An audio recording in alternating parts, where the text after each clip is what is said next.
Gong, gong. Oh, that is wonderful and awesome. Yep. It's I love that they did the build all the way around, because some of them, there's just no detail on the back, which is stupid. Yep.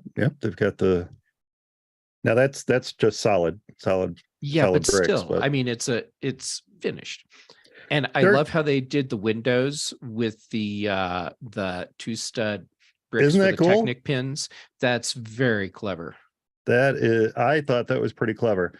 Now, I do not remember, and I can confirm there isn't this much greenery in the original Yellow Castle. Well, maybe their drought finally ended. It could be. It does have a working drawbridge. Does have a working drawbridge, and it has wonderful. a moat. It has a moat, which the original didn't have. That's awesome. That's just one. That's just one kit. One kit, yeah. Lots of neat little details in this, considering it was a freebie. Mm-hmm. And the only thing you needed to do to get this freebie was buy $50 worth of kit. You know, that's a really nice. Now, it didn't come packaged all that great. It came in a couple Ziploc bags with the instructions. Okay, that's weird. I mean, I've gotten promo stuff before, and I mean, it's still in a box, or at least a printed plastic pouch. Yeah. This came from, I wonder if I can reach it. This came from, it didn't come from Lego.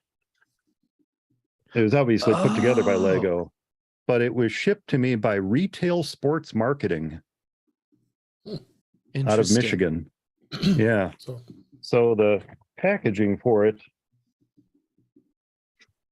was just a little Ziploc bag, had the instructions in it.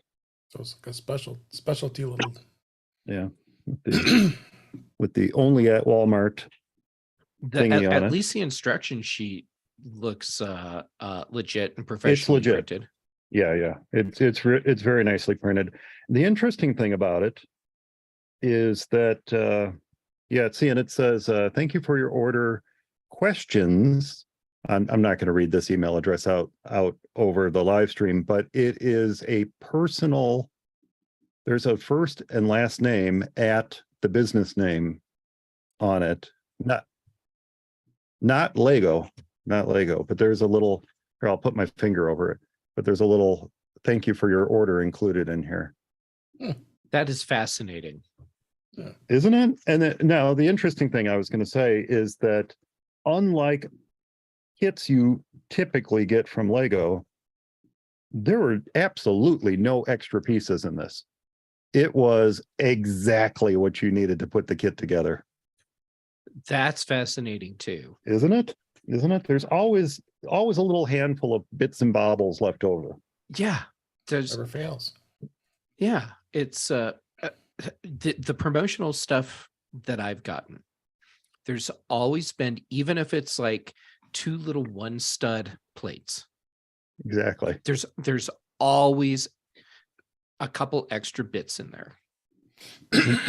No extra little trees, no extra little single stud circular pieces. It's just boom, this is what you got. And I kind of knew that going into it. I had read, someone said that there was exactly the right number of pieces to put it together. And as I'm putting it together, I'm thinking, oh, I hope all the pieces are here. The pieces are here. Now, I'm going to be visiting the Lego store, a big Lego store, in a couple of weeks.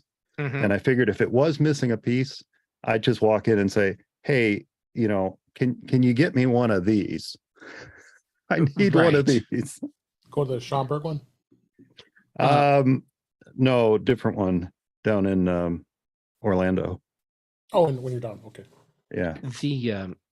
The extra piece stuff on that, every year when I do my my advent calendar build, Mhm. Pretty much every day has one or two extra pieces. Yes. And so at the end of the build, I have like a mug that's just full of all these extra pieces. I'm amazed that Lego has never had an Easter egg build from all the leftover little bits. That would I be mean, cool. it would be really cool. Yeah, absolutely. Gosh, there's something I was going to say along those lines. Oh, and I thought this was where you were going with it. The one thing to know about Lego is when there's a piece missing, it doesn't matter how inconsequential it is, they ship you that piece.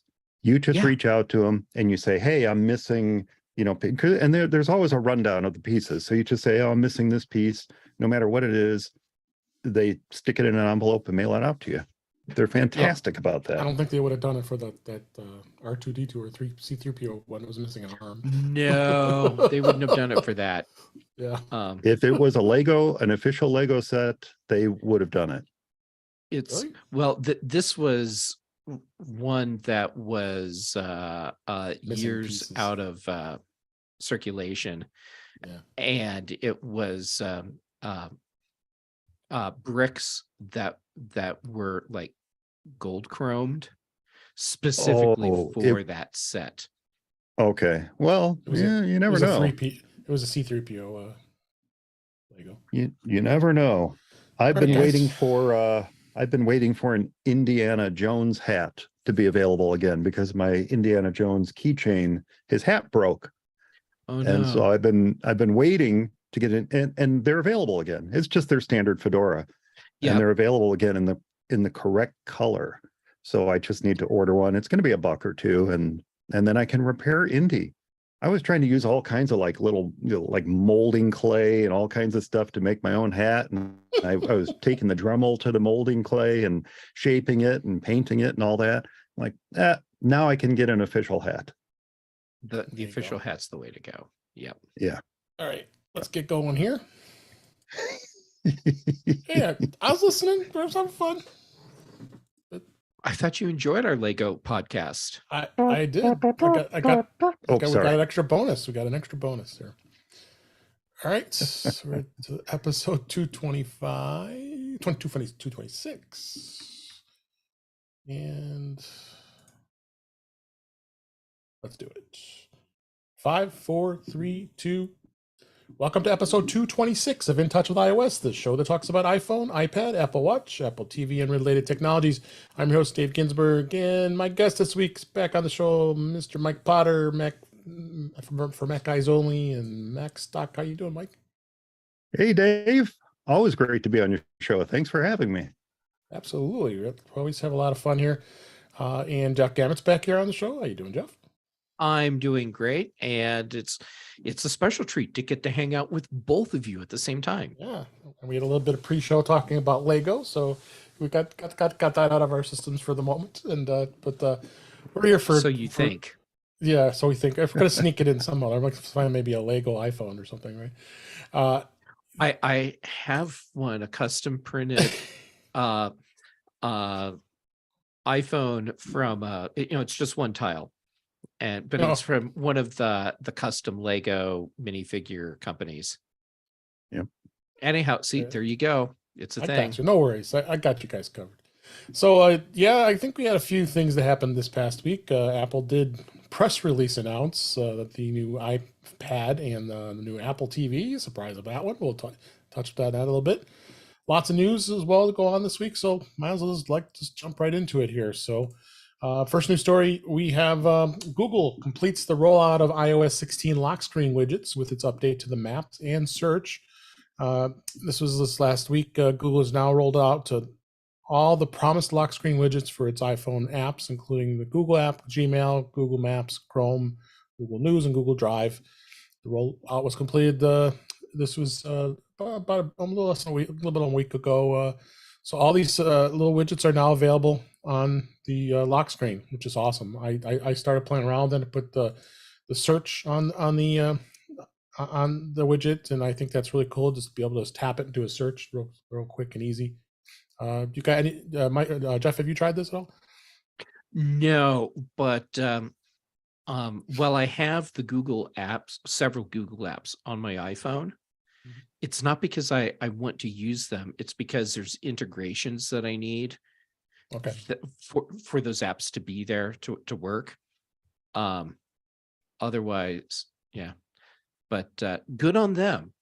And it's good to see Google, even though they are a direct competitor to the iPhone with Android OS, Right. that they're right here, just staying on top of it and making sure that we have features like this when they promised.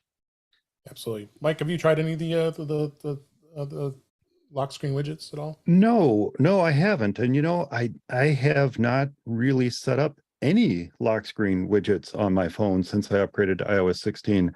You need to. True. I'm sorry. You need to. No, the truth is, I'm hoping 16.1 that's coming Monday is going to solve some of the frustrations I have with the way these lock screen setup, the lock screen setup process works. I find it overly complex for the simple things I want to do with it, such as changing a wallpaper. I just want to change my freaking wallpaper, and you're making me set up a whole new lock screen layout.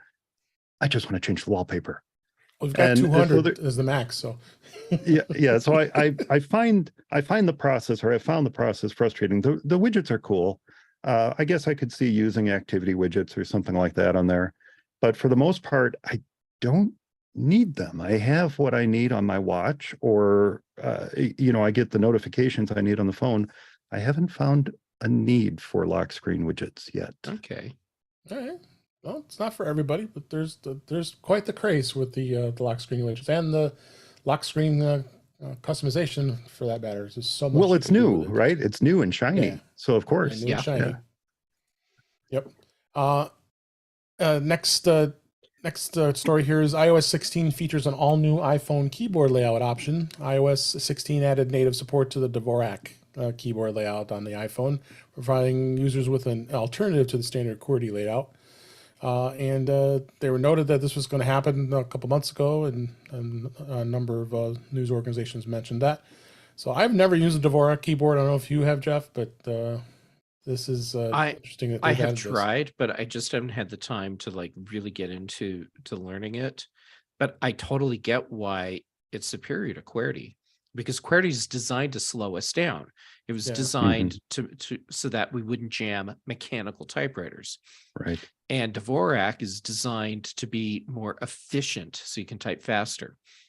Honestly, I didn't realize there wasn't a native Dvorak keyboard in iOS.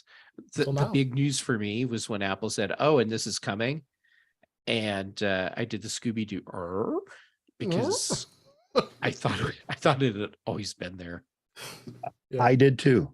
I had no idea it wasn't there. I have to be very careful switching keyboards because I learned to type on a membrane keyboard on my Sinclair ZX81. Oh, good times. Yes, absolutely good times. But that, and then the chiclet keyboard on my Sinclair Spectrum are how I learned to type. So I have never taken a typing course in my life. I'm actually relatively good at touch typing for the most part, but every once in a while I need to just make sure I'm in the right realm of the keys on my keyboard to be efficient. Otherwise things start coming like that. And so to switch up or attempt to switch to something new like that would be a complete and utter disaster for me, I think. But awesome that it's there, because I know a lot of folks who do use it. Yeah, absolutely. Yeah, so well, it's good. And there's so many other keyboards you can add. Well, now we got Dvorak. Next story here is not John C. So, Apple has begun selling the Belkin mount for using an iPhone as your Mac's webcam. Well, of course, I've been using my iPhone as a webcam for quite a while here with my Plexicam and using Camo, but macOS Ventura is going to have the new feature called Continuity Camera that features allow you to use your iPhone as a webcam on your Mac, and that'll be coming Monday as we record this. But Belkin they actually had showed this at WWDC that this was going to be available. It's just now gone on sale this week as we record, so it's $29.95. Of course, I bought it. Apple on the Apple's online store. I was supposed to have it yesterday, but of course, Apple makes you have to sign for it, and it's a $30 item, and someone's going to steal my $30 item, and I'm going to get really upset about, right? So I didn't get it today. But got to go pick it up. But it is available in black and white. Mounts right to the Mac with no special tools, and it's of course the MagSafe that attaches right to the iPhone with the MagSafe. And I'm looking forward to trying it out on the actual MacBook Pro lid and see how it goes. But it's not something you guys would be looking at maybe doing. I'm very interested in this, in part because I don't want to take my my Logitech camera off of my Plexicam. Right. So yeah, this would be a cool way for me to have a higher resolution camera as an alternative. And if I'm traveling, then I could just hang it on my laptop screen. Yeah, exactly. And I think I can put it on a tripod also. So I could do a multicam setup here. Yeah, you could. Yeah. It does double as a kickstand, so it can be used as a kickstand with the built-in ring, so you can do it. It's very similar to what a pop socket does. So I think it's got multiple uses. Something you considered, Mike? We spent quite a bit of time talking about continuity camera on for Mac as only this last week, and Eric and I were trying to figure out the need for it. There's some really awesome features of it, and I know I'm excited to give it a try, but I hesitate to use. And as I said to him, I have my phone sitting here on the desk in a stand, so that in the event something comes up I need to take action on, I can take action on it on the phone. When it's being used as a camera, I can't do that. So I do have an older iPhone 8 Plus sitting here that I could use, and that would be perfect for it because the battery in this phone is starting to go bad. So tethering it to my Mac would be a great way to do it. But I have two questions, Dave. One, weren't you using a different holder for your phone, like a clear holder? I thought you had something else that you were using. Well, I use the Plexicam now, but that's what you're using now. Okay. Yeah. Here, I'll just bring this over so you can see it. This is another Plexicam, but this is with another camera. But this is what it is. Right. So that's a much more complex situation or setup. Yeah, but the nice thing is it does keep you're doing eye level here because it's on my screen. I put it and I move windows over because I have my 32-inch monitor, so it is nice there. But in this case, this is more for when you're traveling. You're not going to want to lug this thing with that, where I can just take this. As long as the iPhone has got MagSafe, all you got to do is bring that small clip with you. It's an instant, much better webcam but although the MacBook Pro, I have the M1 Pro that does have a much better webcam now, but iPhone's going to give you the best results. I have fallen in love with MagSafe accessories since I got the iPhone 13. Now that kind of contradicts what I said about not wanting to use my iPhone 13 as my camera while I'm using it. But I do wonder, will future editions of the MacBook Pros have a MagSafe adapter built right into the lid? That would be awesome. That's something maybe in the future. That would be great. Now, my other question is completely unrelated to that, and yet it's related based on something you said at the beginning of this news story. Have you tried FedEx's pre-sign feature? You can pre-sign for your deliveries and then not have to worry about missing them. Too bad they used UPS. Well, you can do it with UPS too. Yeah. Yeah, I do the pre-sign for all those deliveries. I have not had anything disappear yet, but I'm also tracking like obsessively on delivery day. Yeah, me too. Yeah. So I'm there, whether I pre-sign or not, I'm there opening the door and pulling it in within minutes of it being delivered. I'll take a day off of work just to get a new delivery from Apple. So I know what you're saying. Yeah. So Yeah. check it out. We're definitely gonna. Once I get it, I'll give you my review and let everybody know how that is. The next story here is DaVinci Resolve, which is an awesome video editing program, which is more or less free, is coming to the iPad Pro, and it's going to have an enhanced version that is working, and we don't know officially as of yet. They didn't announce this actually yesterday as we record this, that they indeed are going to be releasing something in the fourth quarter, which we are more or less in the fourth quarter now, so it's going to be a little later here. It will be enhanced with the M2 chip that just came out with the iPad we'll be talking about, but I'm wondering where this is going to be compatible with. I would assume M1 for sure, but I don't know if anything beyond that. I think Jeff, you being a big LumaFusion fan and user, that works well with you have the A15 processor, and that works well for you, right? You think DaVinci would not leave the other iPad users behind, or do you think they'll release it?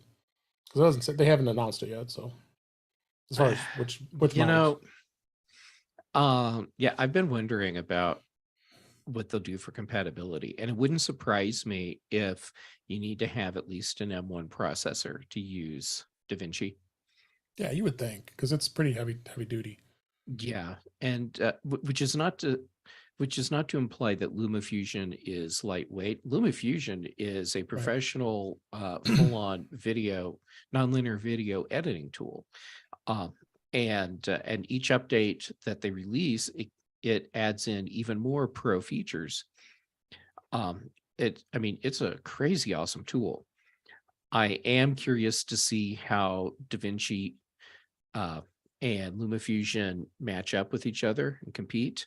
My guess is that the people you'll see that really, really dive into DaVinci instead of LumaFusion will be the people that have workflows where they're also using DaVinci on their Mac or their Windows PC. Yeah. Right. Well, what about you, Mike? Because you do video editing. What's your tool of choice usually? Usually Final Cut Pro is what I'm using, which at this point, I don't know if you're going to talk about this other rumor, but at this point is not available for the iPad. No, go ahead. If you want to talk about this is a related story to it. Well, I did not see this in your show notes, but no, I didn't even see that. Did you guys see the rumor that macOS may be brought to the iPad next year? No. I know that's how it's been discussed. I saw this in Apple Insider just yesterday, and apparently there is a leaker who has claimed that Apple is working on a version of macOS exclusive to the M2 iPad Pro. Now, the interesting thing about this is obviously it's all rumor. This is all speculation. These are things that we could wish for a leaker to be telling us is true. We don't know that it's true, but they claim that it's a smaller version of macOS, something targeted exclusively for the iPad. They go so far as to say that there's a code name for it, Mendocino, and that it's expected to be released alongside macOS 14 next year. Now, I find this incredibly interesting. Now, they're saying that this could simply be iPad OS, but with more Mac-like features versus Mac OS for the iPad. But I can kind of see Apple doing this. They're bringing the hardware closer and closer together. Why not make a version of it? Give folks the option, which they want to pick at setup time, and allow folks to, we already have cross-platform esque type apps in many cases that can run on iOS/iPadOS and macOS. Why not bring them even closer together? Mouse support on the iPad is lacking at the moment. Support for full featured pro apps, with the exception of apps that are specifically designed for iPad, like LumaFusion, is somewhat lacking. I don't want to say that with 100% not, I don't want to say certainty, but 100% across the board statement. But because certainly Affinity Photo, Affinity Designer, LumaFusion, these are all pro apps. All the Omni apps. All the Omni apps. These are all pro apps. In many cases, though, they're not feature for feature with the Mac apps. But wouldn't it be great if you could just run the Mac app on the iPad as well? I know there's always been a big debate about it. Whether there's a big not. debate about it, because if you want to do that, why not just buy a MacBook Air? Seriously, Exactly. if you want a portable Right. Mac, buy a MacBook Air. Why would you even bother with an iPad that's going to end up being more expensive anyway? So you have to take all of this with a big old giant block of salt, like you'd buy outside of Ace Hardware for your water softener, a big salt lick, and say, gosh, wouldn't that be cool? But I don't know if that's going to happen. But I just saw this rumor last night, and since you asked me about Final Cut, I use Final Cut. If Mac OS is going to come onto the iPad, then why wouldn't Final Cut not work on it either? So why wouldn't Final Cut work on it either? I don't see Apple making a version of Final Cut for the iPad. Who knows? Weirder things have happened, but that they should. But I'm with you. I don't expect it. I don't expect it. Yeah, they seem to kind of pass the pro level apps on to others. We're not seeing Logic for the iPad. We're seeing GarageBand. We're not seeing Final Cut. We're seeing iMovie. We're not seeing any kind of on Mac or iPad, any kind of professional photo management tool. Right. They're allowing others to grab those flags and run with them. So yeah, I don't really see Final Cut coming over to the iPad. But if there is some sort of lightweight version of Mac OS, then why not? It could be interesting, is all I'm saying. It could be. And honestly, if Apple is not running iPad OS on a Mac and running Mac OS on an iPad in their labs, I would be stunned. I mean, they mess with stuff all the time. And you remember the whole Intel transition? They'd been running Mac OS on Intels in their labs for years. It was years they were doing it. Mm-hmm. And don't tell me they weren't running Mac OS on A15s for before they came out with the M1. Yeah. My guess is that Apple has been doing this chimera thing with their products and operating systems in their labs for a long time, which is a great way to figure out what works and what doesn't, so that when we actually get public releases, we get things that make sense, because they've gone through the trouble of figuring out what totally fails before it ever gets out of a secret lab. I agree with you. Yep, it is. Yeah. It is Tim Cook's monster. Yep. Not Frankenstein, right? Right. It's Tim Cook's monster down in the lab underneath that giant circular structure in Cupertino. There's a secret lab with, vines hanging from the wall and lightning shooting through the ceiling and all that kind of stuff. And that's where they're doing all this stuff. But I agree with you. It's happening. It's been happening, and it will continue to happen. Absolutely. Well, I put that in the show notes now. Thank you I had missed that story, but that was a good discussion, and it's going to be interesting to see where it goes. For sure. If at all, if it's just an option, I think that would be cool, but I don't know. I can't imagine that Apple would consider it being the permanent operating system at some point. As long as we're speculating, here's my speculation. Let's say Apple actually releases this and the rumor's legit. It's not going to be an option when you set up your iPad. Do you want to run iPad OS or do you want to run Mac OS?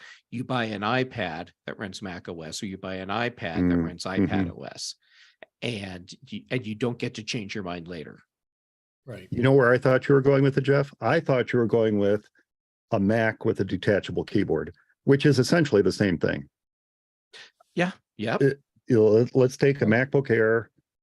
Even if they won't ship it with a detachable keyboard. It'll be a $250 option, but it'll be, or $350 option, but it'll be a essentially a tablet Mac. That's what they're going to sell it as. It's not going to be sold as an iPad running Mac OS. It'll be sold as a tablet Mac. Mm-hmm. Right. Yeah. Which means, of course, they would have to go touchscreen, and Apple's been pushing back on touchscreen Mac OS forever. Which makes sense because Mac OS was never designed for a touch interface. No. And we can see how that's worked out for Windows. People tolerate Windows Touch, but it's not. Oh, damn! I hit the screen again. A good experience. The article does touch on that when you get a chance to look at it. They do touch on this being a lightweight version of Mac OS and with a larger interface for touch purpose. Yeah. Mm-hmm. Got the link in the show notes here. But that last news story for this week. Let's go on to topics. We always talk about beta, but before we get into 16 beta, iOS 15.7.1 was released, and I didn't even realize there was a release candidate that this came out. But it was made available earlier this week. Actually, this was yesterday, the story as we record. It says that it apparently is preventing a Face ID from working on at least some iPhones. According to some reports over social media. Affected devices included iPhone 12 Pro, iPhone 13 Pro models at a minimum, but it's quite possible it's other models that are impacted. Affected users who were attempting to reset the Face ID on the iPhone would say, get a Face ID not available. Then I worry that maybe they think it's a hacked screen or something. So you'd always get that when you replaced it with a non-Apple screen. So I didn't realize that there was a release candidate. I have a developer account, and 15.7 has to stick around because there are devices that are end of road as of now. It's like iPhone 7 and older, up to the ones that were still compatible to 15.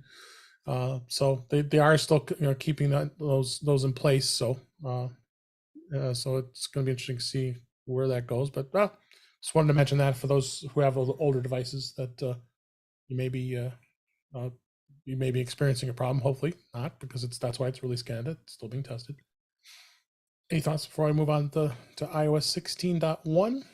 No, other than I have thought the entire process of iOS 16's release has been an interesting one. That Apple is giving folks the option: do you want to move to iOS 16? Right. Or stay here and we'll give you 15.7 or whatever.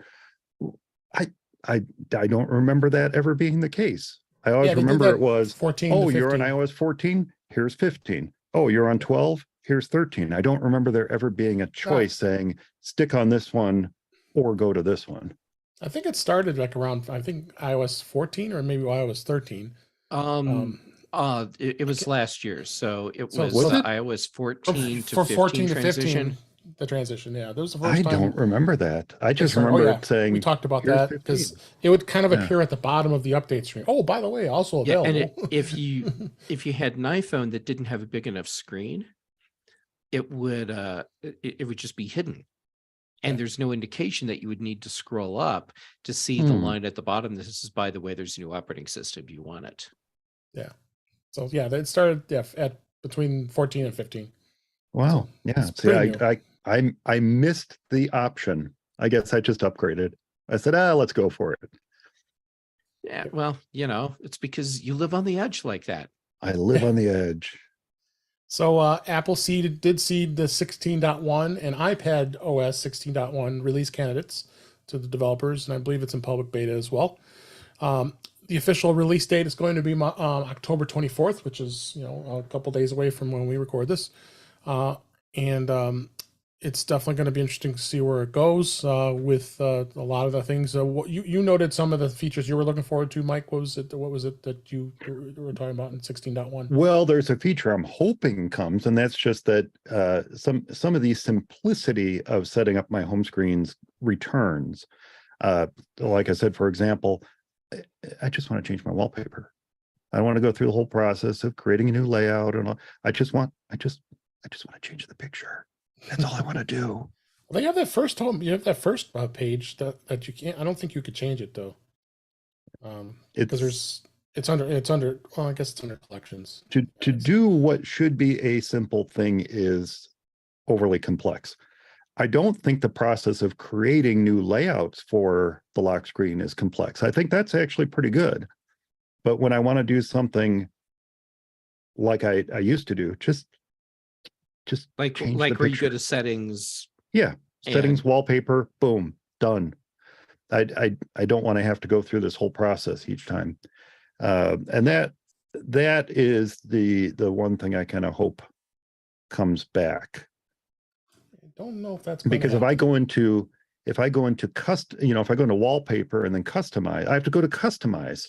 And, I can't then you just get the whole screen modification thing, and not just pick a picture. pick a picture. I just Yeah, want to no, pick a picture. like it used to be. Yeah. Like in 15. Like in Yeah. 15. Exactly. Yeah. Yeah. So we'll hit a lot. I'm just going to just review the features that are coming, and we'll talk about it next week because everybody will have it live after Monday. So, but you got the iCloud shared photo library. It allows you to do it much more seamless sharing.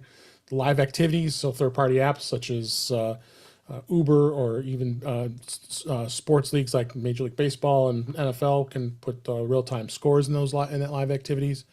Fitness Plus is going to be, and then that was just announced during one of the press releases that's going to be able to be used on an iPhone, and if you don't even have an Apple Watch. The wallet is going to have some much more secure ways of doing your car key, hotel room, and other keys in the wallet. The key sharing, where you can actually share that key.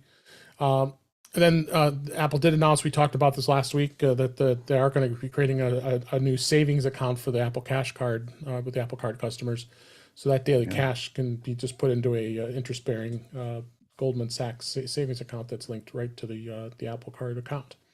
Isn't that interesting? Yeah. Yeah, so that's going to be awesome. I'm going to set that up. That's very cool. What do you think about this clean energy charging that's coming to 16.1? I still don't understand it. It says it aims to decrease the carbon footprint of the iPhone by optimizing charging times for when the grid is using cleaner energy sources. Wonderful. Isn't that overnight? Don't they always say don't charge your phone overnight? Because I do charge overnight, but then I have the warning that it's saying it's optimally charging. So right. Yeah. I'll turn it on. I mean, what can it hurt? I don't see how it can hurt anything. Oh yeah. But I'm kind of curious how that plays in with the optimized battery charging. We'll have to wait and see. Okay, so I do want to know more about how this works, because when is the best time, based on grid usage and all that, to charge your phone? My guess is the answer, it depends. Where are you? What time of year is it? How hot or cold is it outside? There's a ton of different factors that can come into play. So is your iPhone identifying its location and then talking to the utility companies in some way to get their data on when's the greenest time to charge your device, and then doing that? Or is it more like, this is a lower power usage window, so now we'll do the charging? Yeah. I'm trying to read the little fine print here. There's a photo of the beta screen, and to your point, Jeff, it says in your region, iPhone will try to reduce your carbon footprint by selectively charging when lower carbon emission electricity is available. And then it says iPhone learns from your daily charging routine so it can reach full charge before you need to use it. Now that's the fine print from the screenshot here. And then there is what you and I are both going to tap on as soon as we see it, learn more. And I think that's going to be the interesting part right there, is how is Apple making this determination, and will it work everywhere? Do they have to have a relationship with the energy companies in a particular region in order for this to work, so that they have the knowledge of when this my guess is a lot of that data is publicly available, and that's true. It could be, just like so much weather data is publicly available. It wouldn't surprise me if this is something that they can just access by scraping some public databases. Yeah, that's a great point. Yeah. And then the iPad OS is definitely finally coming out, and that was delayed for over a month here. We had iOS 16, so iPad OS 16.1 will be out right away. A couple of features that probably won't be available right away, which include external display support. That Apple did announce that full external display support will not be available when iOS 16.1 is released. Instead, it'll be included in an update later in the year. Talking lots about Stage Manager. I think everybody's excited about Stage Manager. The new multitasking UI allows you to be able to multitask between your Mac OS Ventura as well as in iPad OS 16.1. As we had that controversy where only M1s were going to work, of course M2s now as well. However, they softened those restrictions, and now it goes all the way up to a 2018 A12X or a 2020 A12Z. However, those A series iPad Pros will still not be able to run Stage Manager on an external display, and it sounds as if Apple has no plans of making it work later either. So they're going to be a bit limited with that feature. So there's going to be a bunch of other stuff. We'll hit that as far as when that happens as we get it in our hands and start playing with it. But yeah, beta's coming down to a halt here real quick. I wouldn't be surprised we already see a 16.2 at some point, right off the bat to get everything up here. So definitely interesting here. So, but the big thing that happened was Apple quietly, but everybody made a big deal out of it. This release did some press releases instead of doing an Apple event, and which I found that to be very interesting. This is first time in a long time I remember that Apple actually did this, and we had a bit of a debate on the Mac Show earlier as we record about this, but I don't know if I missed the hoopla or not. The events were, like Mike, of course, we're always doing our reaction time episodes, and those are always a lot of fun that we do, but on For Mac Guys Only, but we could probably do that now and just read press releases and just start talking about it like we're doing right now. But it's definitely something interesting in the sense that they did this. I know Jeff, you had some thoughts about this. I think might be the wave of the future, but then again, who knows? I mean, I think it's just for such free advertising for Apple. I find it interesting that they opted in these announcements. Well, yeah, I don't see this as Apple's only avenue going forward for product releases. This is just one of the options, and they felt this would be the appropriate one this time around. And as I've been thinking about it more and more, I mean, yes, there's the longer media cycle you get from Apple says we're going to have an event, and so people talk about it ahead of the event. Then there's event, they talk about that, and then after the event you have people talking about what happened in the event, and so you get this longer maybe news cycle out of it. But what they did here, they're still getting tons and tons of coverage. That's true. So I don't know if they're really missing out on anything, as far as media coverage goes, by doing the announcements this way for these products. They certainly won't do this for, say, the Mac Pro whenever that finally ships. That's going to be an event. Yeah, absolutely. So interesting the way the event unfolded. So I'm kind of going to reverse the order a little bit here. We're diving right over to the iPad. I want to talk about the Apple TV a little bit here, because I don't think it'll take us long to talk about it, because it's usually not a long topic. But they did announce a brand new Apple TV 4K with an A15 Bionic chip and the HDR10 Plus. Base price at $129, as cheapest Apple TV that's has ever been announced. So I think that's kind of exciting in that sense. It does support HDR10 Plus, which is for higher quality video playback, and also comes alongside with a serial remote with a USB-C port on the remote, which is cool. one bummer thing about it is that they're not including a darn cable to charge the darn Well, they got to thing. save that 50 cents, Dave. Yeah, that 50 cents to save that cable. So it's definitely interesting in the sense.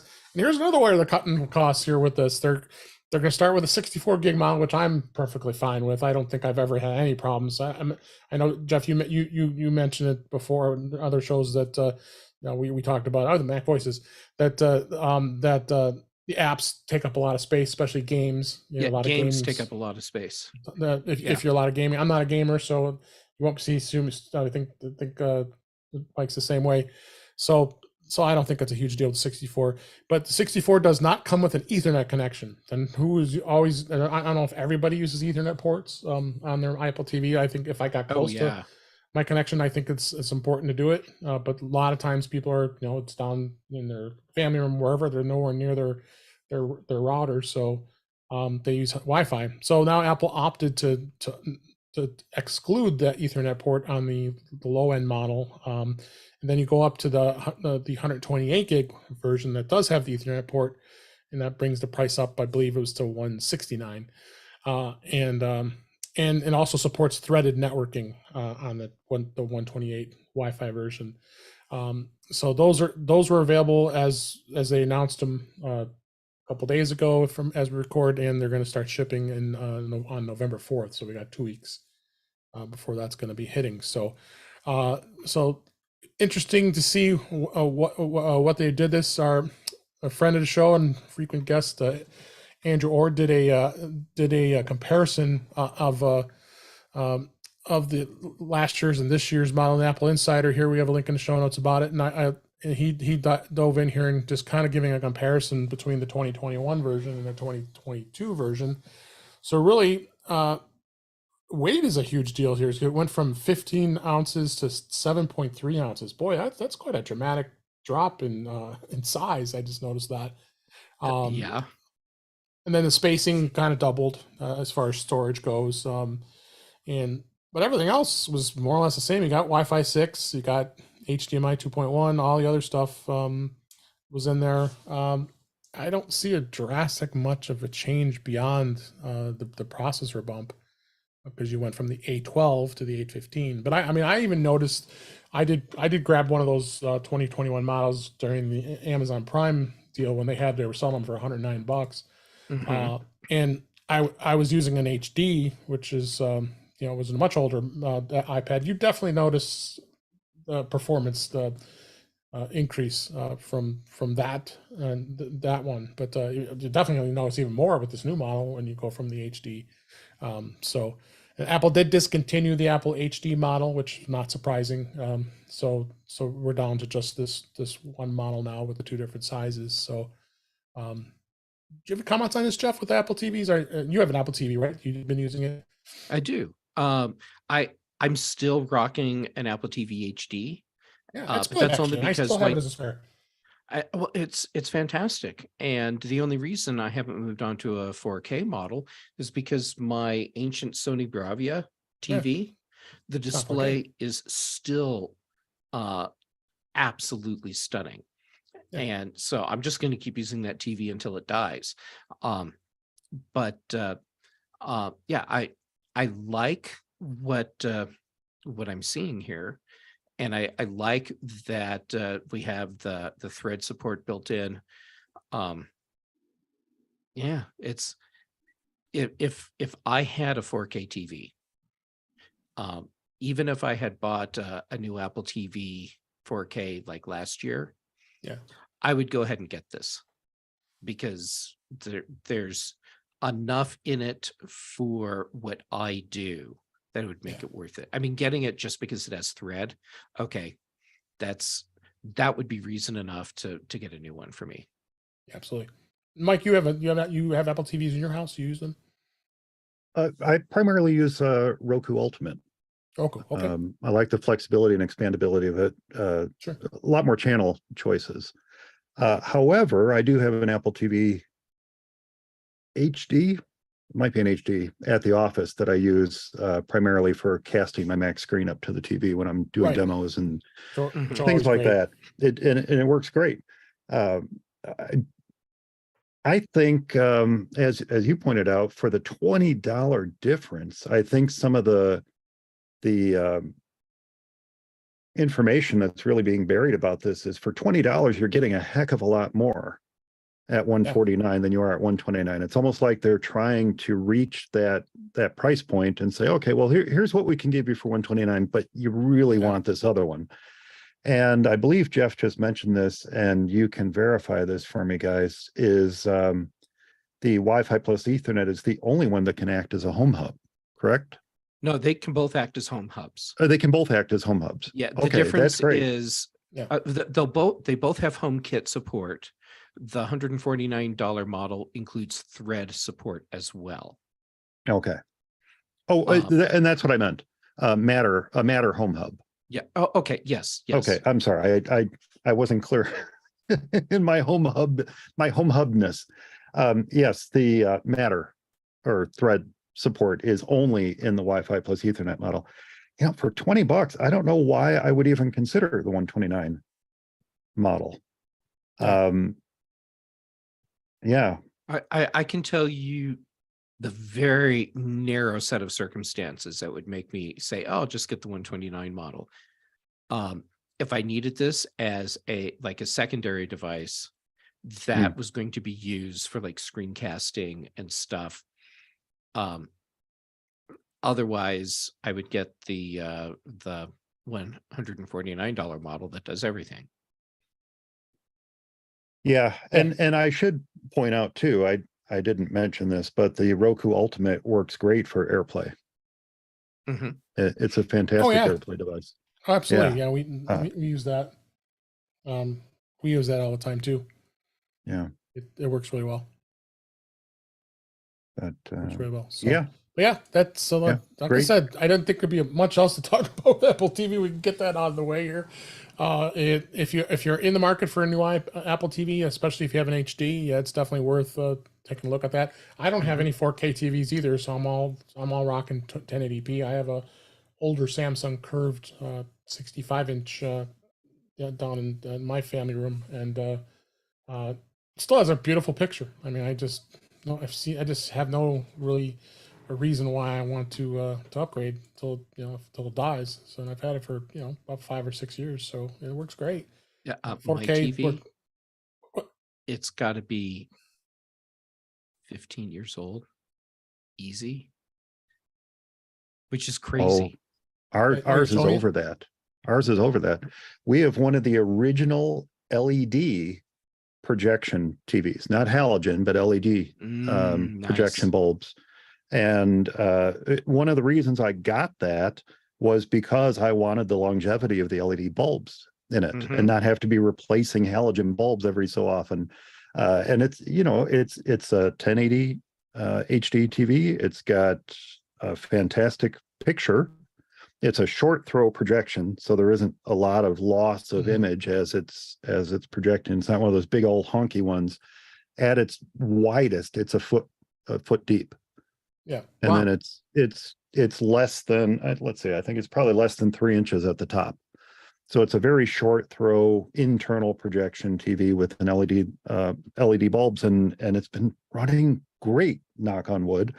We did think for a very short period of time that it was it was giving up the ghost, but no, it was just a reset. We had to reset it, and it was running fine since then. So we're good. We're good. We update our streaming boxes, and we're happy as clams. Too. I'm on all the platforms because I'm nuts and have to have like a three-way HDMI splitter so I can watch all three on a single TV. So whenever I want to get in the mood of looking at Roku, I move to that one. And I agree with you. Roku does have some benefits. It does have its own Roku channel, which is awesome. There are a lot of extra content on there and a lot of other stuff. But I'm still kind of partially Apple TV. I don't know. It's just I do like the interface. And you know what? The Apple TV app works great on a Roku. Once you click on Apple TV to watch something in Apple TV Plus, you're instantly in an Apple experience. It's not a it's not an Apple app that fits within the Roku experience. It's Yep. an Apple app that gives you the Apple experience on a Roku box. It's really, really well done. One of the best or most well done apps on the Roku I've yet to use. Absolutely. As it should be. As it should be. Yeah. So that's Apple TV. Go check it out. They're going to be on sale. You can buy them now, and they'll ship on November 4th. So let's move on to the iPad. The iPad Apple did introduce 2 new iPads in the line. The iPad Pro has been upgraded to the M2 chip. So what they've added a couple of new features. So it's got the ProRes video capture. It's got a super fast Wi-Fi 6E, which I have on my Eero. So I could take advantage of that if I really wanted to. And of course, iPad OS 16 really is going to enhance everything when that comes out. And a lot of breakthrough with the performance of the M2 chip. Are you going to notice any difference between the M1 and the M2? I kind of going to say maybe not. But I know this feature was super. You were super excited about, Jeff, and you could give us some of your insights again on it. Is the Apple Pencil hover experience, being able to hover with the pencil and to have a completely new dimension to interact on the screen. So kind of tell people where is that benefit alone going to be to thinking about upgrading to this model? Well, as someone that's used a stylus and graphic tablet on my Mac for decades, just having the Apple Pencil iPad experience was great because it let me create art and write and do things on that device in a way that's very similar to what I'm doing on a Wacom tablet. The feature that I was always feeling was missing from Apple Pencil, like all the way back to the original Apple Pencil 1, was the fact that you couldn't hover over the surface and have the stylus register. So on my Mac, when I hover over my Wacom tablet, my stylus acts like a mouse, and you can watch the cursor move around the screen, but I'm not actually interacting with anything directly. So Right. when you translate that over to the iPad and the hover feature, now what you're getting is a preview of what's going to happen when you touch the surface. So if you're an artist, you can see what's going to happen with whatever your brush is. So you'll see how big the brush surface is. You'll see what happens with colors when they're interacting with what you're painting or drawing versus what's already there. So it's a great way to be able to see what you're about to do without having to do it to see it, undo, and then try something else. So this I think will be a time saver and productivity booster for people that are routinely having to experiment to see if they're going to get what they want. Now they can just kind of look and be like, nope, no. Test this tool. Okay, that looks like what I want, and then touch the screen and start working. The fact that it will register the angle, detect the angle of your stylus, that's a big thing too. And I think we'll see over time a lot of things, at least in the art space, start to take advantage of being able to detect the angle of the stylus, which is something that I can't do with my Wacom tablet. So either it's going to be time for me to start using my iPad as my primary graphics tablet with my computer, or time to invest in another Wacom tablet. Well, we got to keep that Inktober continuing on. So, That's right. Yep. Mike, do you have an Apple Pencil? Do you use? Are you using any of those features with your iPad? I have an Apple Pencil. It's a first generation Apple Pencil. First gen? Okay. Yeah. The iPad Pro I have is the older 10.5-inch iPad Pro. I was not aware of the hover feature. That is fantastic. And Jeff's right. This is going to be a big, big game changer. You don't have to inadvertently make marks in your in your illustration to find out that, oh, I'm using the wrong tool. So that'll be something fun to try when I get the opportunity to. Overall, I think this would be a leaps and bound upgrade over what I currently have. Yeah. I don't have a use case for it though. Gotcha. And that's my issue with the iPad is for the I purchased the iPad for MacStock. I purchased the iPad to be a controller for my Sling Studio that I use at MacStock, managing the cameras, controlling the recording process and all that kind of stuff. And when MacStock is not happening, the 2 or 3 days a year that it's not happening, it's primarily a media consumption device. Right. And that's about it. I don't use it for any productivity. I tried setting it up with Sidecar. Didn't find that all that, terribly useful. And I don't really do any productive work on it for the most part, just minor stuff here and there. So I would need to have a great use case scenario to upgrade to a new iPad Pro. And I fear that use case scenario will be when my old one is no longer supported. That's going to be the use case. Okay, now it's time to upgrade to a new one. I think this is going to be the last year, I bet. After if they go to iOS 17, I might be, or iPadOS 17. It may be. As long as the Sling Studio software continues to run on it, though, I'm good. Yeah. You can stay on the current. Now, the interesting thing about the Apple Pencil is I purchased it and I had all these wonderful visions for how it could be used. And it does work great with Affinity Photo. It works fantastic with Affinity Designer.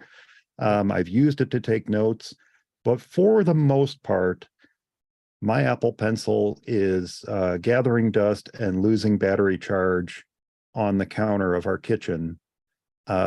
And every once in a while, when the iPad reminds me that it needs a charge, I'll go over and I'll charge it.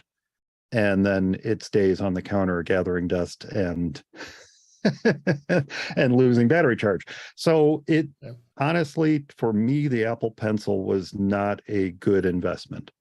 I did not end up using it the way that I thought I would. I'm again, it's a first generation Apple Pencil. And there's apparently still some use for it, which is something else I'm sure you're going to talk about in a couple minutes. Yep. But yeah, I bought this wonderful Belkin case for it though. It's an amazing case with a magnetic lid and the pencil fits in there and the little adapters and all that fits in there wonderfully. And it kind of sits in there. And that's how mine is. That's about it. So check out the Pro. They got the full line. You can the link of the article as well as information about all the new iPads are out. They kept pretty much the same, the storage capabilities on the Pro line of series. You got the 12.9-inch screen, you got the 11-inch screen. Prices are all vary all the way up to about $2,000 if you really want to max it out with a 1 terabyte storage. But it can get pretty pricey, and they got the cellular versions as well.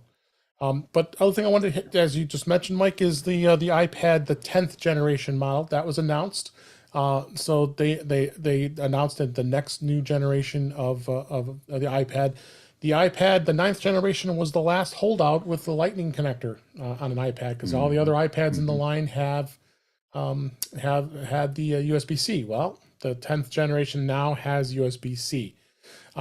You got the same storage. The pricing is a bit different. You go with $329 from the 9th gen to the $449 for the 10th gen.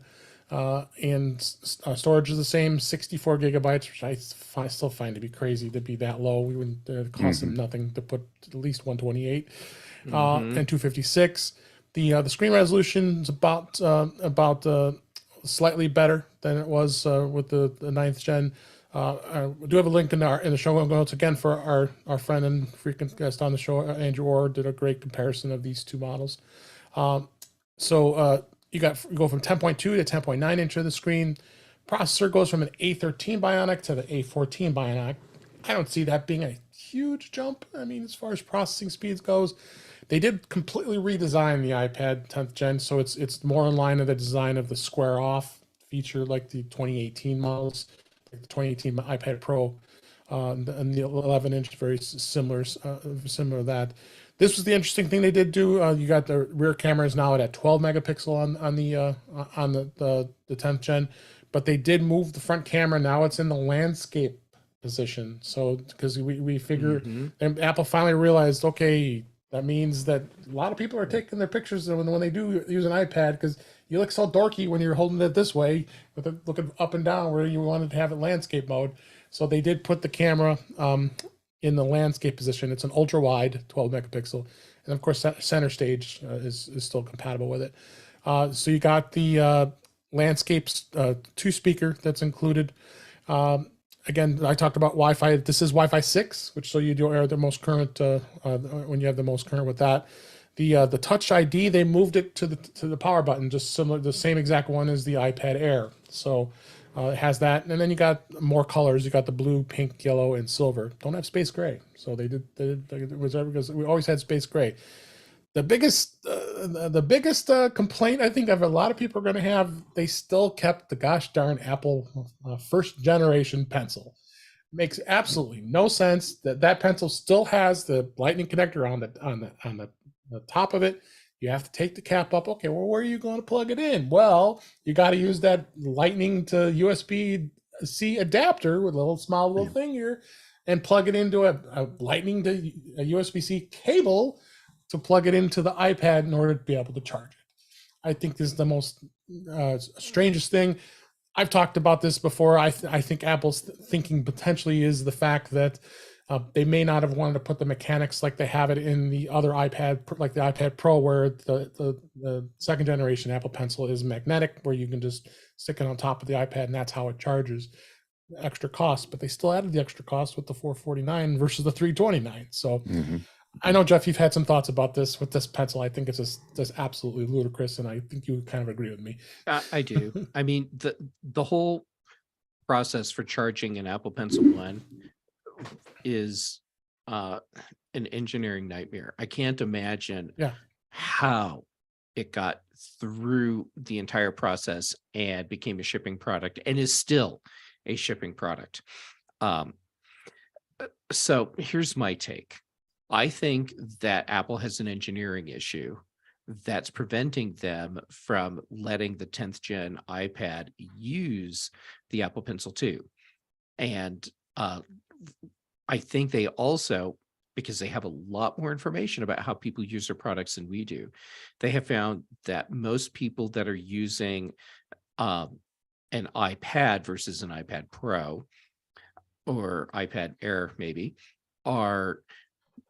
they're not using the Apple Pencil as much compared to the other models, but they are doing more like video chatting.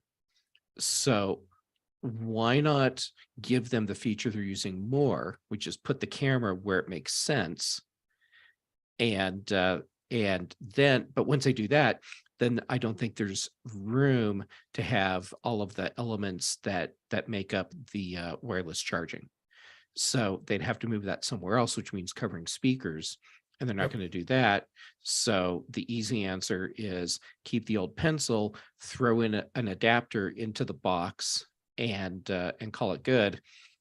And then also sell the adapter for an extra $10 on the side for people that need it, because everyone's going to lose their adapter, or they're going to upgrade to this iPad from an older iPad, and then they have to go buy the adapter so they can charge their Apple Pencil that they already have.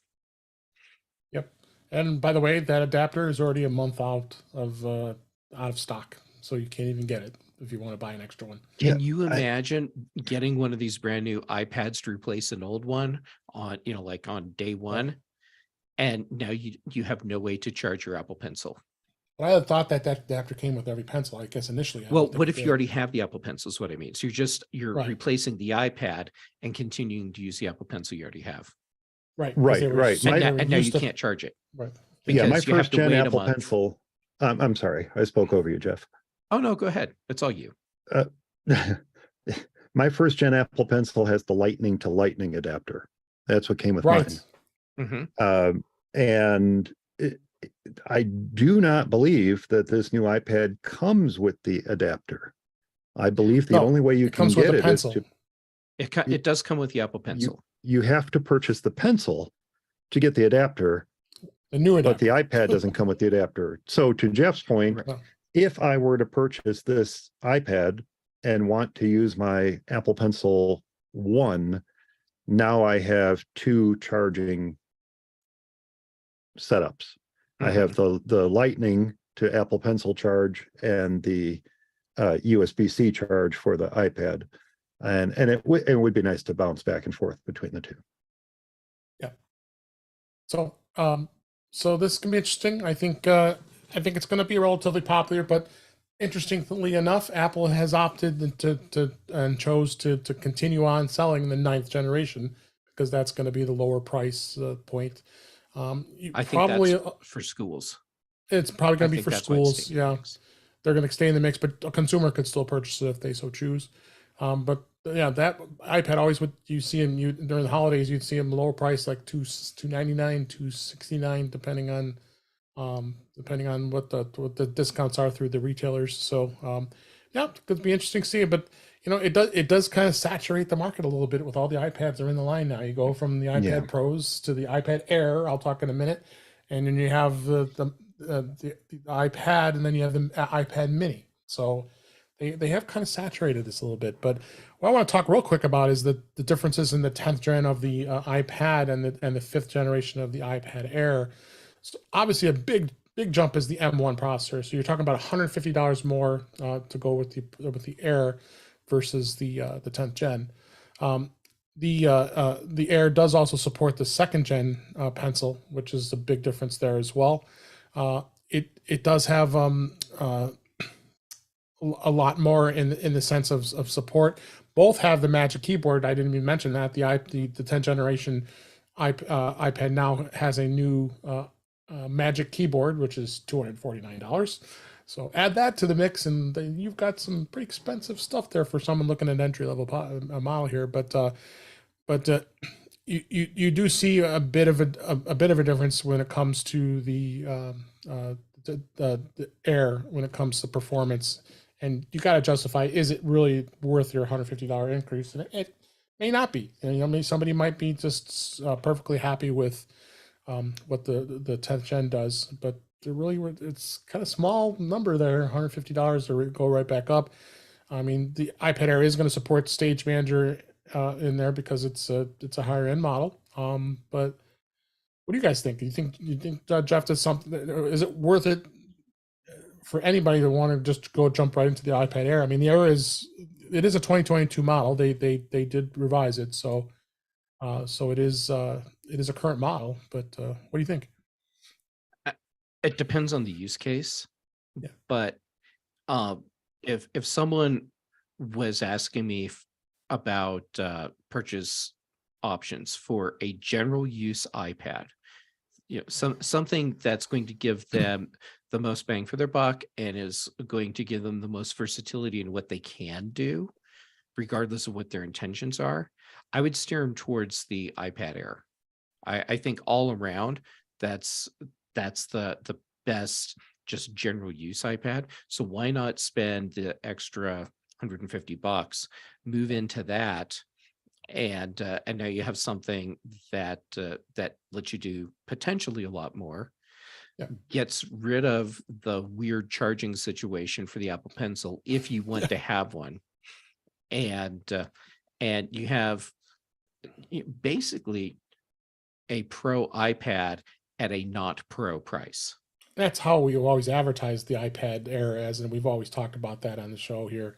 Is the Air is just a bargain, comparatively speaking to the having to go jumping up to the Pro. Still have an M1 chip. I mean, but you're getting you're getting a little bit of a break and still getting pretty much a lot of things that you probably don't need in the Pro that the Air offers. So people have to think that too. Do you have any thoughts on that, Mike? Before we wrap up. Just one. Since we started this discussion about the iPad and the iPad Pro, the phrase that keeps coming to mind is there's been a lot of hate heaped upon the iPad, the new iPad, the 10th gen model. Yeah. Yep. And we talked about potential reasons why, one being the pencil, but I don't think it's the pencil. I think it's the price. Yeah. I think $449 is a big ask. Now, this plays into what we were just talking about, but Yep. $449 for an entry level iPad is a big ask. Now, yes, they kept the 9th gen in there, $329. Wonderful. Schools can use it. Small businesses using square stands can use it. That fits the form factor of the square stand. There's a big market for that, and there's a big Absolutely. market that will need to replace iPads on an occasional basis. So there's a reason to have that there, short of Right. Square redesigning all their stands. But I think the price point is too high. I really think agree. that might be the mistake that Apple made here. Yeah. So, maybe rather than keep the iPad 9th gen at $329, look, we know it's going to go on sale, as you said, around the Yeah. holidays for $299 or less. Right. That's what we paid for our iPad to go into the square stand was, I think, $279 we paid for it. Mm-hmm. Why not just make it $299? Let's admit that's what it's going to sell for to most folks. $299. It's going to be on sale, $30 off all the time. Yeah. So just make it $299 and then maybe bump that iPad 10th gen down to $399. And I wonder if that $50 price difference would alleviate some of the hate that's been heaped on it, that people would start to say, oh, yeah, okay, I understand it's still using the Apple Pencil 1, but look, it's under $400. Right. Now we're pushing, there's been a lot of studies done. Why does gas sell for $249.9? Because people don't want to pay $250. They want to pay $249. And when we see $449, my brain goes to $500. I jump to that next level. When I see $399, I go to $400. I don't go to $450. Yeah. And so I wonder if there's a little psychological manipulation that could be done here to take the same thing. Yes, look, they made a lot of improvements to this. The Touch ID in the sleep wake button is fantastic. The camera on the side is revolutionary. That's amazing. You talked about people taking pictures with it, but as Jeff pointed out, Zoom calls, FaceTime calls, we don't want to be holding our iPads in portrait mode. We want to hold them in landscape mode. Mm-hmm. That's how we want to see our friends and relatives. We don't want to see them in portrait. I want to see Jeff in landscape mode. And so moving the camera to the side is fantastic. I love that. But I just wonder if maybe that's subliminally, if $449 is what's causing so much animosity towards this model iPad, because otherwise it's a fantastic machine. And as an entry level device, if someone is saying, I just need something, I need to consume media, I need to make some FaceTime calls, I need to do this, I always point people towards the iPad. You might point towards the iPad Air, but that's just a little too much for that type of user. Someone who borders on prosumer type user, the iPad Air is great. Absolutely, no question, especially with that M1 in it. But for that entry level user, I almost always steer them towards the iPad. Even at $329, the 9th gen iPad is a great little machine. Very reasonable. So I don't know. That's where my thinking is on this, that it may just come down to price on this. Yep. All right, guys, that was a great conversation. A lot of discussion about the new products. We'll definitely have more as we go in future episodes, but let's go ahead and wrap up for this week. That's a wrap for this week. Please send your comments, questions, and suggestions to our email address, which is feedback@intouchwithios.com. You can follow us on Twitter @intouchwithios. Support the show. Buy me a coffee at intouchwithios.com/coffee. We would really appreciate it.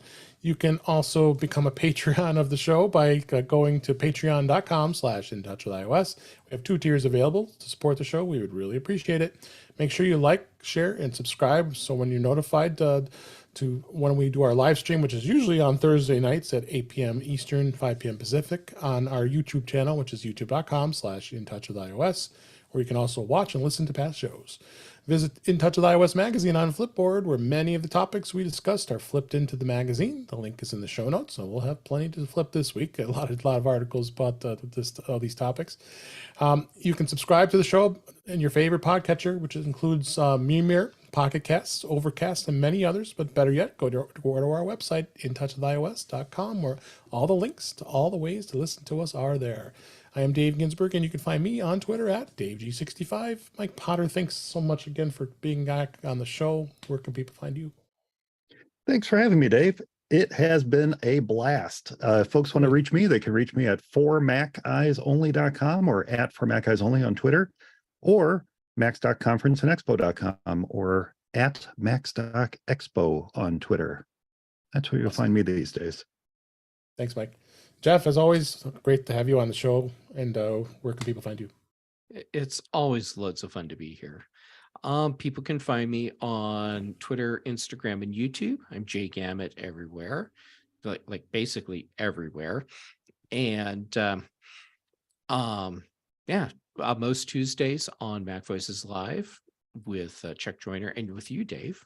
Yeah. And then Thursdays on The Big Show, and then most Thursday evenings here with you on In Touch with iOS, then on Fridays on the Mac Show, and then also on the Context Machine with Brian Chaffin. Great. And thank you for listening. We hope you'd enjoyed the show. We enjoyed doing it and had a great time. A lot of great topics, and we'll talk again soon. Thanks, guys. Man, I was tired just listening to everything you're on, Jeff. Yeah. I'm saying goodbye.